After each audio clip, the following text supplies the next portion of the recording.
dünyodagi eng yaqin do'stingiz kim? Onam. Assalomu alaykum.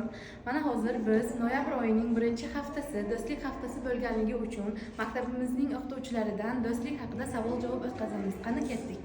Hozir biz sizlar bilan savol-javobimizni boshlaymiz. Assalomu alaykum ustoz. Siz do'stlik deganda nimani tushunasiz? Ikkita dugona yo ikkita jo'raning o'rtasida bo'ladigan sir asrorni saqlashni deb tushunaman. Assalomu alaykum ustoz. Sizga savolimiz bor do'stlik haqida. Do'stlarni kechirish mumkinmi? Do'stlarni mumkin. Nima uchun? Chunki do'st Rahmat. Do'stlik dushmanlikka aylanmasligi uchun nima qilish kerak? Do'stning sirini saqlash kerak. Rahmat. Assalomu alaykum. Assalomu alaykum. Ustoz, sizning dunyodagi eng yaqin do'stingiz kim? Onam.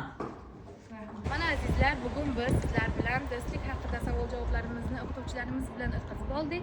Sizning ham yaqin do'stingiz bo'lsa, uni izohlarda belgilab keting.